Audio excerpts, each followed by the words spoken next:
மாநிலங்களை நீதிமன்றப்படி ஏற வைத்தவர்தான் மோடி என்று முதலமைச்சர் மு க ஸ்டாலின் காட்டமாக விமர்சித்தார்.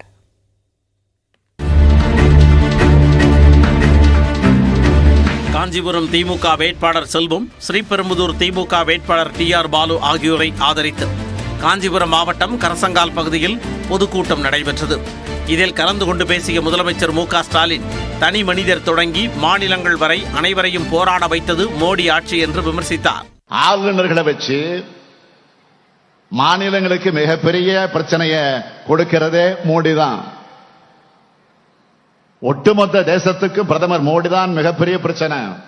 இப்படி ஒவ்வொரு மாநிலத்தையும் நிதிக்காகவும் நீதிக்காகவும் கோர்ட்டுப்படி ஏற விட்டவர் தான் பிரதமர் மோடி. 2014-19 நடைபெற்ற தேர்தல்களில் நாடு முழுவதும் வெற்றி பெற்ற போதிலும் தமிழ்நாட்டில் மோடியால் வெற்றி பெற முடியவில்லை என குறிப்பிட்ட மு க ஸ்டாலின், தமிழ்நாட்டில் மோடி மஸ்தான் வித்தை எடுபடாது என உறுதிபட தெரிவித்தார். நாடு முழுவதும் பாஜக ஜெயிச்ச 2014-2019 தேர்தலிலேயே பாஜகவை ஓரங்கட்டின தமிழ்நாட்டு மக்கள் நாடு முழுக்க நீங்க தோக்கிறது உறுதியாக இருக்கிற இந்த தேர்தலில் உங்களுக்கு எப்படி ஓட்டு போடுவாங்க? பெண் சக்தி என்று வீரவசனம் பேசும் மோடி, மணிப்பூர் பெண்கள், மல்யுத்த வீராங்கனைகள், காஷ்மீர் சிறுமி ஆசிஃபா, குஜராத் கலவரத்தால் பாதிக்கப்பட்ட பில்கிஸ் பானோவிற்கு அநீதி இழைத்ததாகவும் முதலமைச்சர் குற்றம் சாட்டினார். பிரதமர் மோடியின் சொல்லுக்கும் செயலுக்கும் தொடர்பே இருக்காது. நாரி சக்தின்னு பெண்களை மதிக்கிறதா வீரவசனம் எல்லாம் பேசுவாரு. மகளிருக்கு இடஒதுக்கீடு சட்டத்தை கூட முழுமையாக நிறைவேற்றல. மணிப்பூர்ல பெண்களுக்கு இழக்கப்படும் கொடுமைகளை மனசாட்சி இருக்க யாரும் மறந்திருக்க மாட்டாங்க. வெள்ள பாதிப்புக்கு நிதி தருவதாக ஒரு மாநில முதலமைச்சரான தம்மிடமே மோடி பொய் சொன்னதாகவும் முதலமைச்சர் மு க ஸ்டாலின் ஆவேசமடைந்தார். இதோ தரேன்னு சொன்னார்.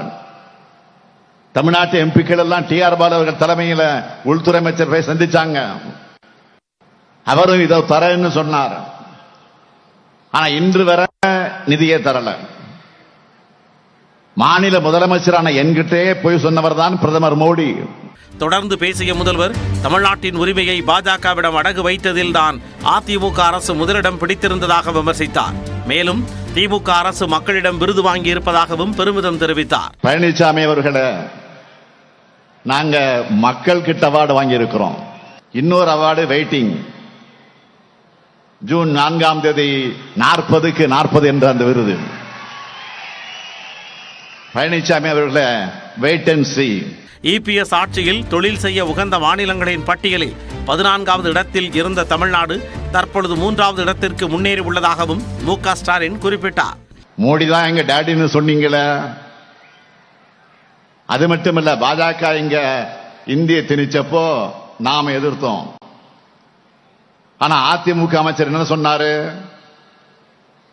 அண்ணா மும்மொழி கொள்கையை ஆதரிச்சார்னு பச்சை பொய்களை பேசவிட்டு அழகு பார்த்த பச்சோந்தி தான் இந்த பழனிசாமி.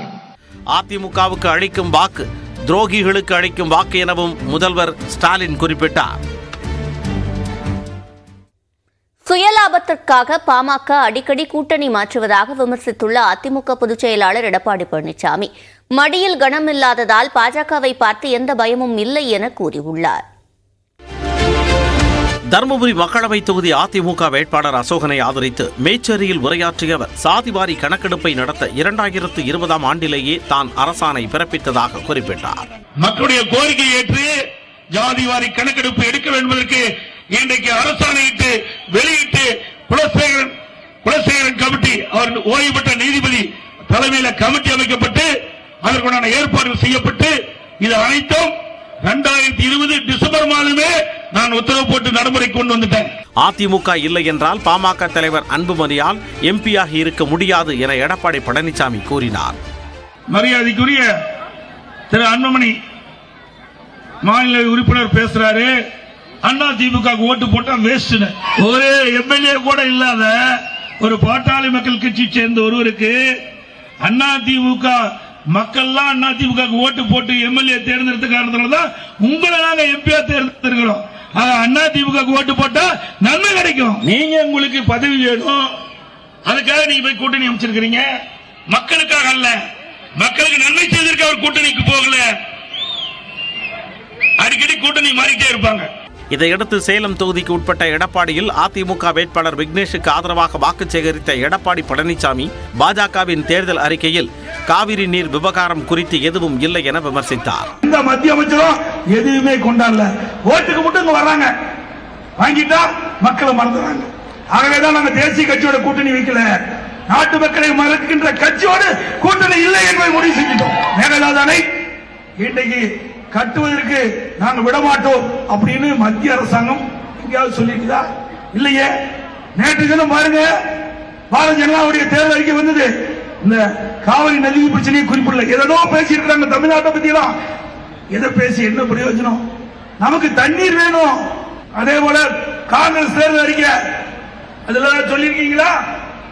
இன்னைக்கு கர்நாடகாவில் மேகதானை கட்ட காங்கிரஸ் அனுமதிக்காதுன்னு சொல்லலையே. முதலமைச்சர் கூறுவதைப் போல பாஜகவை பார்த்து தனக்கு எந்த பயமும் இல்லை எனவும் எடப்பாடி பழனிசாமி தெரிவித்தார். எடப்பாடி பழனிசாமி பிஜேபி கண்டா பயந்துட்டு இருக்காங்க, நான் எதுக்கு பயப்படணும்? மடியில கனம் இல்ல, வழியில பயம் இல்ல. திரு ஸ்டாலின் அவர்களே, என் மீது கூட ஊழல் வழக்கு போட்ட நான் நீதிமன்றத்துக்கு போய் வெற்றி பெற்று வந்து நிரபராதியா மக்களை சந்திச்சுட்டு இருக்கிறேன். 3 ஆண்டு கால திமுக ஆட்சியில் 3.5 லட்சம் கோடி ரூபாய் கடன் வாங்கி விட்டார்கள் என குற்றஞ்சாட்டிய எடப்பாடி பழனிசாமி, இந்த கடன் மக்களின் தலையில்தான் விழப்போகிறது